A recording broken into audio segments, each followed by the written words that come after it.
Despite what some people have to say about this game, Mario Party Superstars is a solid game in the series. I've been wanting to talk about and review a lot of games I care about, with the Mario Party games being the main ones that I go over. So I figured I'd start with Superstars, since it's the first Mario Party game I introduced to the channel. And given how I've played a lot of Superstars over the past couple of years with the others, I feel like I can speak from experience and really determine what makes Mario Party Superstars a good game in the series. Now, when it comes to Mario Party games, there are normally divided into three categories. Party mode, which consists of the party mode experience when you're playing on the boards with other players, minigames, which are the minigames, and anything extra. This refers to any sort of single-player story mode, any sort of unlockables, special minigames you can play, or just any other game mode that's available. Let's go in order and first talk about the party mode experience. Now, when it comes to the party mode experience, most people's first thoughts are the boards. But let's take a step back and look at the other things that make up the boards, like the spaces, last 5 turns, bonus stars, and most importantly,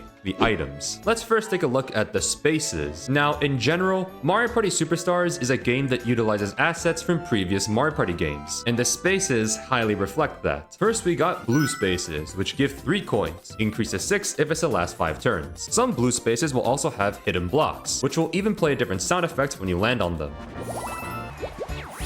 Hidden blocks either contain coins, which range to about 4 to 15, or a star. It is important to note that hidden blocks are not tied to bonus stars, meaning if you turn bonus stars off, you'll still find hidden blocks in the game. It is also stated that if you are losing, hidden blocks are more likely to give you a star, but I don't really find this to be entirely true. There's plenty of scenarios where someone is losing in 4th and hidden blocks just give them coins. And on the flip side, if someone's just winning in 1st or 2nd, hidden blocks will just give them a star. Overall, if you find a hidden block from a blue space, you'll only find good things. Red spaces make you lose 3 coins, increase to 6 if it's the last 5 turns. Event spaces will trigger a specific event depending on the board that you're playing on. When I go through the boards, I'll also mention what each event space does. Item spaces will make you play an item minigame to try and win an item. Bank spaces will forcibly take 3 coins from you when you pass them, increase to 5 if it's the last 5 turns. However, if you land on the bank space, then you will receive all coins deposited in the bank. Versus space is the same as the battle space from previous Mario Party games. A certain amount of coins will be taken by all players, and then you play a 4-player minigame to win the coins back.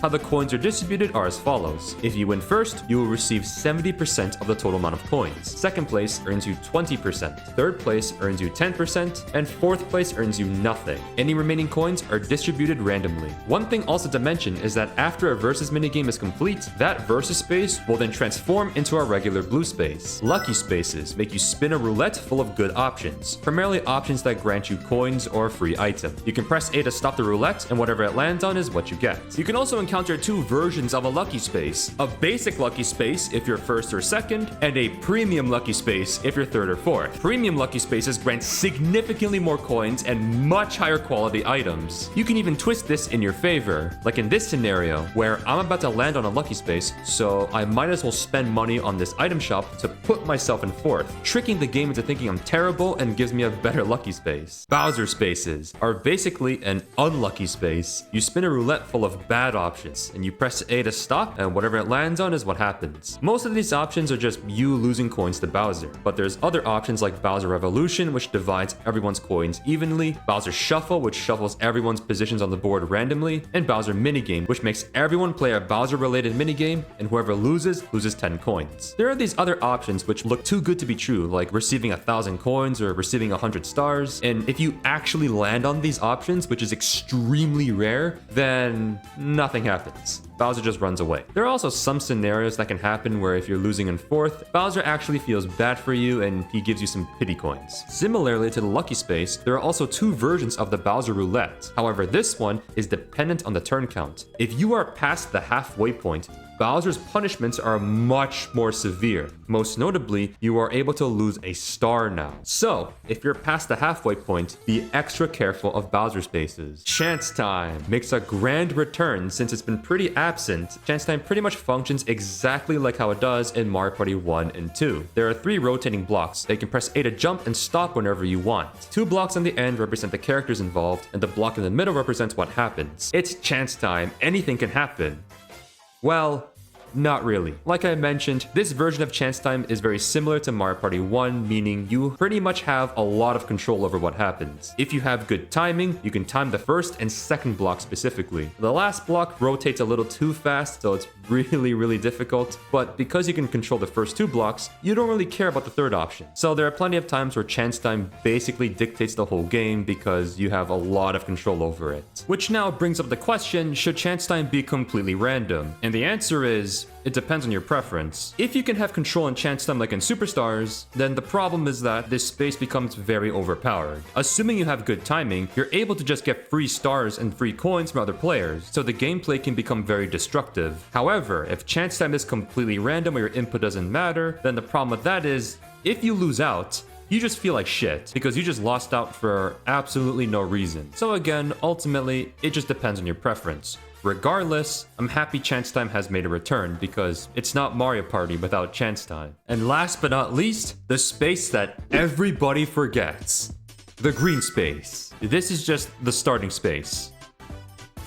That's it. I don't even know if you can count this as a space. But that aside, these are the spaces you'll encounter when you're playing Mario Party Superstars. The last 5 turns event is an event that happens in the last 5 turns. Like I mentioned before, blue, red, and bank spaces will change accordingly. And the main thing that happens is that one player is selected randomly, and 95% of the time, it's the person who is in last place. And that player will receive a reward, like 20 coins, a basic item, a higher tier item, or even a rare item. This primarily functions like a comeback mechanic, so if you get gifted something nice, try to make use of it. Duels also become possible if 2 players land on the same space. Bonus stars are also a thing in Superstars, and there's a lot more to look out for. There are 9 total bonus stars, and 2 are randomly chosen at the end of the game. The 9 bonus stars you have to look out for are the following. Minigame bonus, awarded to the player that won the most minigames. Rich bonus is awarded to the player who collected the most coins throughout the whole game. Eventful bonus is awarded to the player that landed on the most event spaces. Shopping bonus is awarded to the player that spent the most coins on buying items. Item bonus is awarded to the player that used the most items. Sightseer bonus is awarded to the player that traveled the most spaces. Slowpoke bonus is awarded to the player that traveled the least spaces. Unlucky bonus is awarded to the player that landed on the most red spaces. Bowser space bonus is awarded to the player that landed on the most Bowser spaces. As long as you're winning minigames and winning coins, you'll be playing into most of these bonus stars. Now let's check out the items, which in my opinion are the most important part of the party mode experience. And Superstars has some good variety. First we got the mushroom, which adds a flat 5 to your next roll. A great way to guarantee you don't low roll and you reach your objective. Skeleton key allows you to open a gate to access a new path on the board. Curse dice block lets you select a player, including yourself, and that selected player's next roll will roll a dice block from 1 to 3. However, if a player is cursed and they use a movement-based item like a mushroom, double dice, triple dice, or custom dice, it completely removes the cursed dice block's effect. So the cursed dice is kinda shit.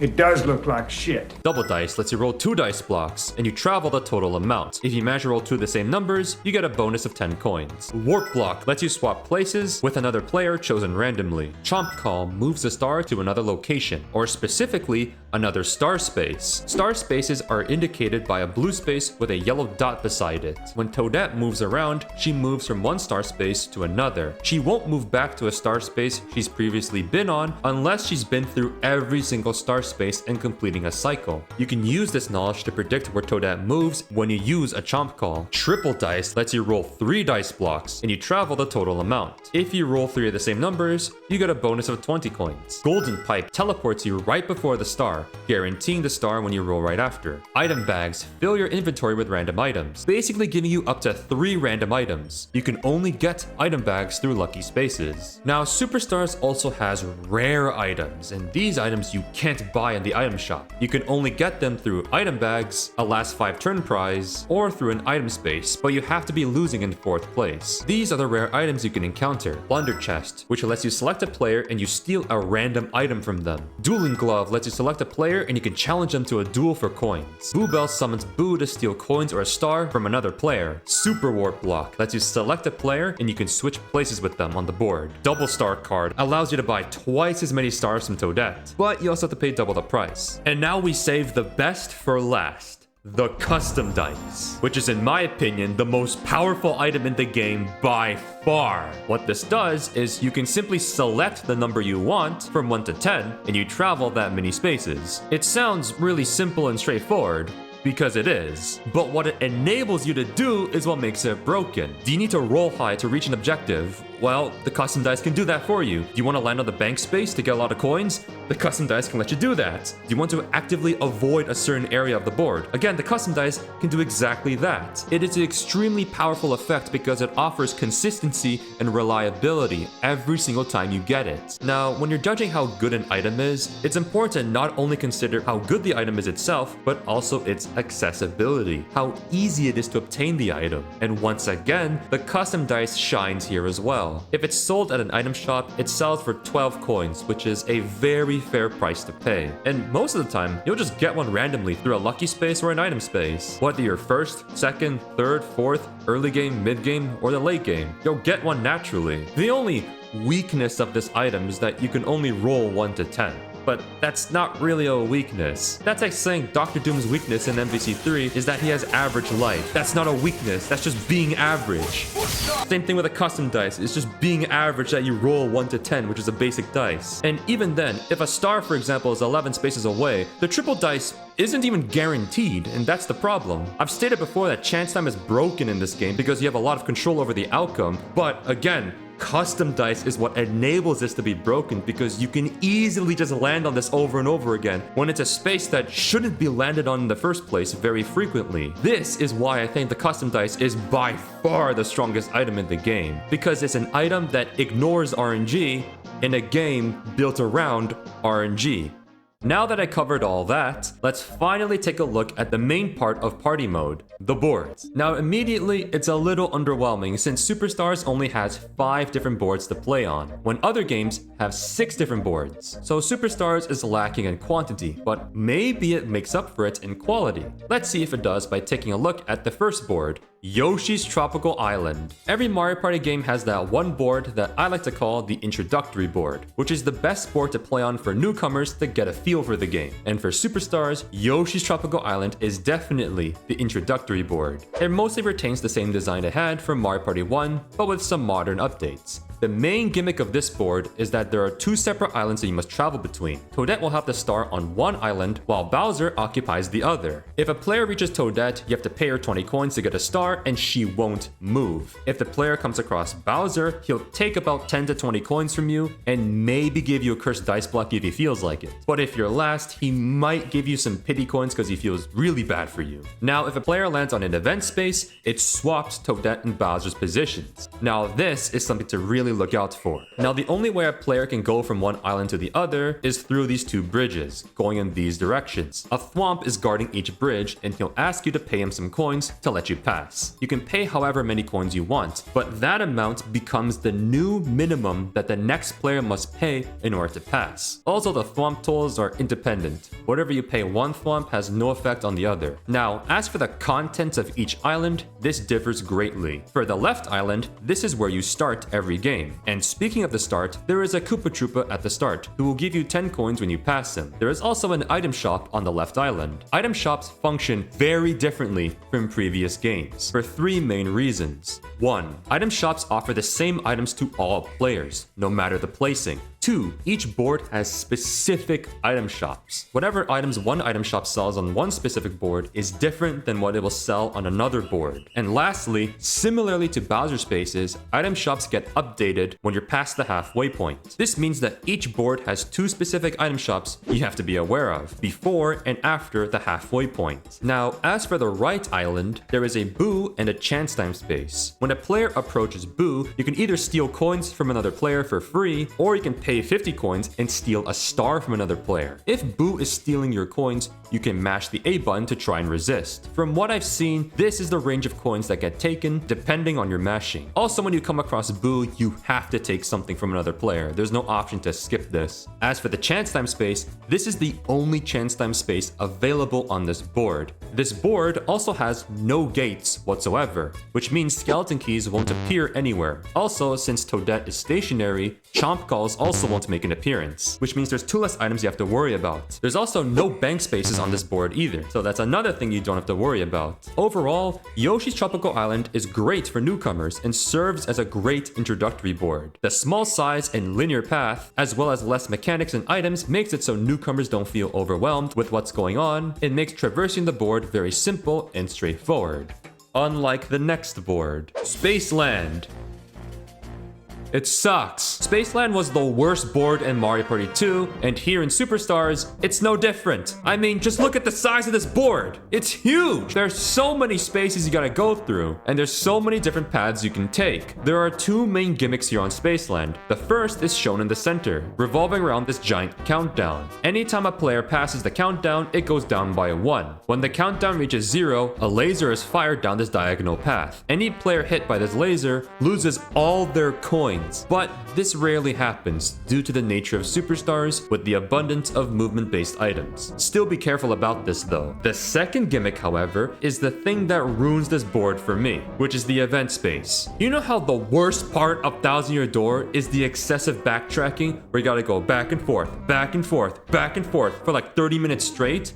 That's what happens here in Spaceland. Anytime a player lands in an event space, it summons a police car that chases them back. Any other players caught in the path are also chased backwards. You can even pay some coins to these sniffet stations located here to summon another police car that will wait on standby so that the next time somebody lands on the corresponding event space, it'll chase you back even further, which can actually be good in some scenarios. But regardless, you're going back and forth a lot, so it sucks. Spaceland also only has 1 item shop located at the far left over here. These are the items you can look out for in the item shop for Spaceland before and after the halfway point. There is also 1 boo located on the far right, and this boo can actually be easily accessed by paying the sniffet over here to chase you so far back you end up behind the boo. There are also 2 gates for skeleton keys, 1 on the top and 1 on the right. The 1 on the top not only allows you back to the center quickly from that position, but it also gives you access to a second boo, which is a very big deal. The gate on the right, however,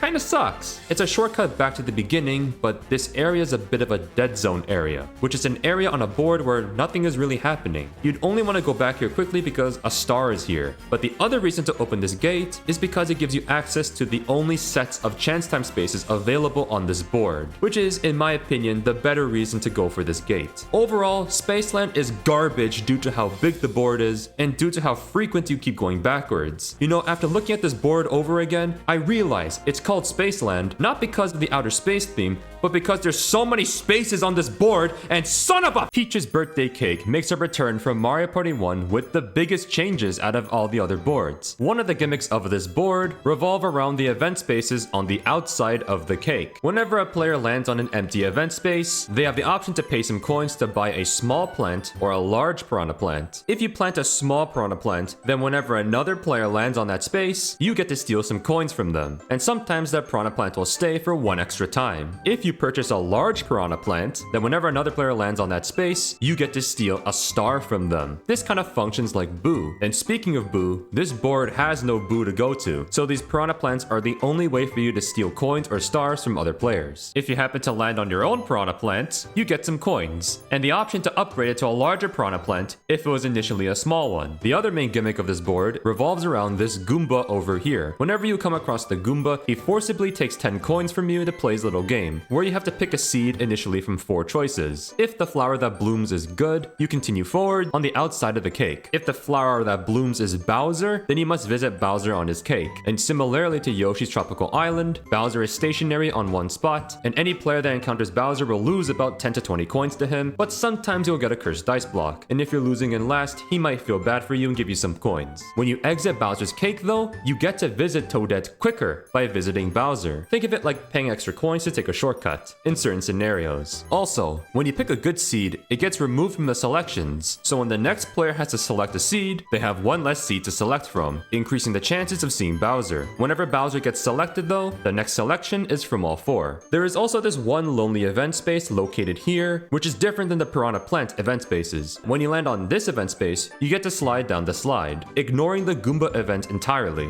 but also losing out on the item shop. Speaking of the item shop, here are the items you can encounter on on Peach's birthday cake, before and after the halfway point. Speaking of items, since this board has no gates, there are no skeleton keys you have to worry about. And because Toadette is stationary, there are no chomp calls on this board, so you don't have to worry about that either. There are also chance time spaces located here and here. You can always find one chance time space to try and land on, so keep that in mind. One other thing to note about this board is that it has the least amount of blue spaces, with 21 in total, which means that you are most likely to find a hidden block here because there's less blue spaces for hidden blocks to be on. Speaking of spaces, there are also no bank spaces on this board as well. And since this is a Mario Party 1 board, Koopa Troopa is at the beginning who'll give you 10 coins when you pass him. Overall, Peach's birthday cake offers a much different experience from the other boards. It's got the most changes from its original design, and it all made the board much more pleasant to play on. Woody Woods makes a return from Mario Party 3. The main gimmick of this board is centered around these arrow signs pointing either left or right. You must travel in the direction of the sign. All arrow signs change direction every turn, and if someone lands on the event space in front of a sign, that particular sign will change direction immediately. You can also go to the Monty Mole at the top right over here and pay him some coins for him to change all signs instantly. Speaking of event spaces, there are also these triple event spaces here and here, in front of Woody and Evil Woody. If you land on the event spaces in front of Woody, you get a choice of some coins or another dice roll. But if you land on the event spaces in front of Evil Woody, he either takes away some coins from you, or you have to roll a reverse dice block that makes you go backwards. Woody Woods also has 3 different item shops you can work with, but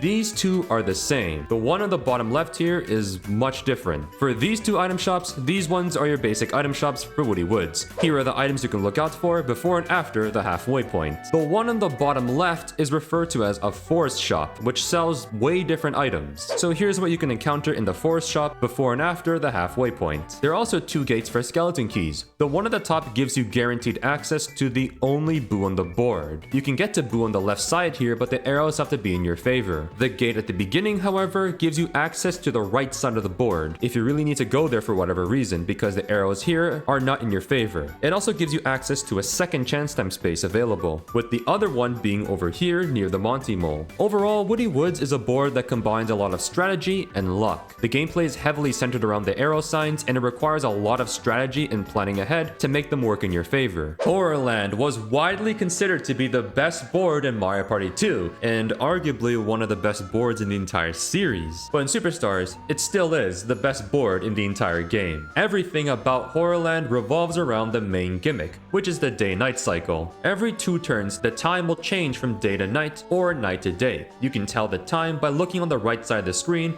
where it shows an icon, either a sun icon or a moon icon. If there is a cloud, it means it's going to change from night to day or day to night next turn. If a player lands on an event space, it will instantly change from day to night or night to day. A lot of things happen throughout the board depending on if it's daytime or nighttime. During the day, Boos are unavailable, except for this special debut at the bottom, which is locked behind a gate and requires a skeleton key to access. Also during the day, you can pay these womps some coins and they can let you pass. And if you do, they will move to the other side and stay there. This is very important during the nighttime. Kamek will also appear during the day, and if you pay him some coins, he will instantly switch from daytime to nighttime. Now when it's nighttime, all the Boos become active, except for the debut at the bottom. But most notably, King Boo becomes active at the top here, who is also locked behind a gate and requires a skeleton key to access. King Boo is very important. If you manage to reach him, he can steal coins from all players for free, or if you pay him 150 coins, he can steal a star from the 3 other players. Womps also become impassable during the night. You cannot pay to move them, and they're blocking that path. This is why it's important to be careful when you're paying a womp, because they'll move to the other side and block that path during the nighttime. This dancing area also is available during the nighttime, and similar to Kamek, if you pay coins, you can forcibly change from nighttime to daytime. Those are the main things that get affected during the daytime or nighttime. As for the other things on this board, there is this eyeball located here and here. You can visit this eyeball on either end, and if you pay him coins, he'll take you to the other side along this diagonal path, and any other players along this path are also taken for the ride. There is also something very important about this eyeball that's not indicated within the game. When you take the eyeball for a ride, the space afterwards does not count for your remaining rolls. For example, let's say you approach this eyeball from the bottom and you have 5 spaces remaining. Once the eyeball takes you to the top, this space right here is not counting towards your 5 remaining spaces. The space afterwards is where you continue off your remaining rolls. This is very important to know because a lot of people are one off during their calculations. Horrorland also has 3 different item shops scattered around the map. Here are the items you can encounter on Horrorland before and after the halfway point. As mentioned before, this map also has 2 gates, one at the bottom and one at the top. The one on the bottom gives you access to a Day Boo, and the one at the top gives you access to King Boo during the night. Horrorland also has the most amount of bank spaces at 3 scattered around the board. And speaking of spaces, there is a chance time space on the far left and one along the King Boo path, which is behind a gate. Overall, Horrorland remains the best board in the game easily. The day-night gimmick is so well designed that the entirety of Mario Party 6 was built around this. It's that good. The board size is quite large, but with 3 different item shops scattered around the map, plus the eyeball that takes shortcuts, it becomes very fun to travel around this board, and it offers the highest replayability since there's so much going on here. There's a reason why people boot up Superstars just to play on Horrorland. Wow, that was a lot to go over, but now let's finally take a look at the minigames. Superstars boasts an impressive count of 100 different minigames, all from previous titles, and a lot of these selections are solid choices, catering towards nostalgia and fan favorites, like Mushroom Mix-Up, Bumper Balls, Shy Guy Says, Hot Rope Jump, Pushy Penguins, Facelift, Squared Away, Crazy Cutters, Book Squirm, Bowser's Big Blast, Dungeon Duels, which is my personal favorite, and many more. However, some of these minigames make me question why it was brought back, like Piranha's Pursuit, which is garbage in Mario Party 1 and is somehow even worse here because the logs literally don't matter, so this minigame is always just a waste of time. River Raiders is one of the worst coin minigames ever. Pogo A Go-Go just sucks to play for both the 1 and the 3. Messy Memory isn't that exciting and it plays out the same every single time. And there's also no dedicated battle minigames. When I was talking about versus spaces, I mentioned how you play a 4-player minigame afterwards. But unlike in previous Mario Party games, there's no dedicated minigames for this battle space, or rather versus space event, which is an odd choice for Superstars, and it can feel very uneventful when you have to play a hype minigame for a lot of coins at stake, and it's roll call. Superstars also lacks heavily in duel minigames. There's only 5 duel minigames, and 2 of them just suck. There's 3 from Mario Party 3, 1 from 6, and 1 from 7. The 3 they picked from Mario Party 3 are fine choices. But then you get Mass Meteor? This one just has terrible design. It's a race, but also an auto-scroller. Those 2 things don't even go together. In a race, you want to go as fast as possible, but how are you supposed to go fast when the right side of the fucking screen won't even let you? Mario Party 7 had some really nice duel minigames, and this is the one that gets picked? In fact, there's also no duel minigames from Mario Party 5, and Mario Party 5 had some nice duel minigames. Why are none of them brought back here? Duel minigames feel really left out in this game. In fact, there's more bonus minigames than duel minigames. There are some bonus minigames that you can't play in the party mode, but you can play in minigame mode. The minigame selection in Superstars is quite solid. Since there's 100 to play from, there is a lot of variety, like mashing, racing, reaction, survival, you get the idea. There's bound to be a minigame that'll become your favorite, and there's definitely a lot of appreciation shown in this part. Now let's take a look at the extra content that this game has to offer.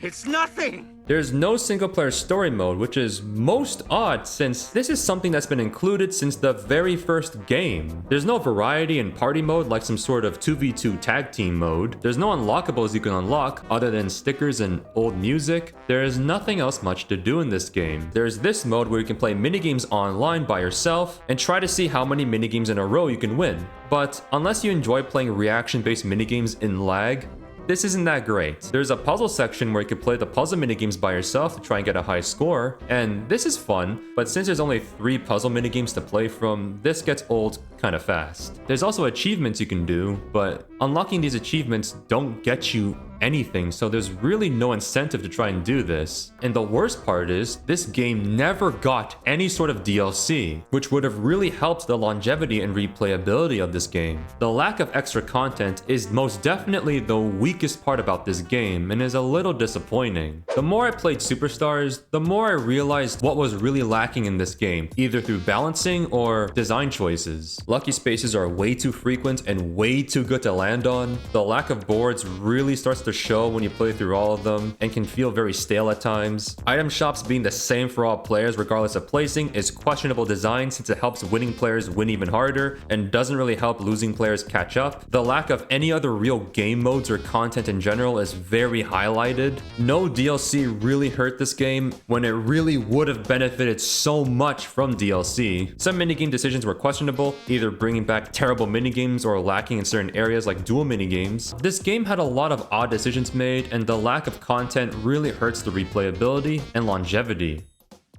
Yet, I still love this game a lot. Superstars returns to the traditional formula after so many years, and does a great job at reminding people why they enjoyed playing Mario Party years ago. It at least does have online, which is an incredible step in the right direction for a game like this. And even though there were some bad minigames, having 100 different minigames to play from is an impressive amount. There is a lot of appreciation shown when making this game, and it definitely heads in the right direction for the series. Mario Party Superstars may not be the best game in the series, but it's earned my respect, and I hope the developers learn from this game and build upon it for next time.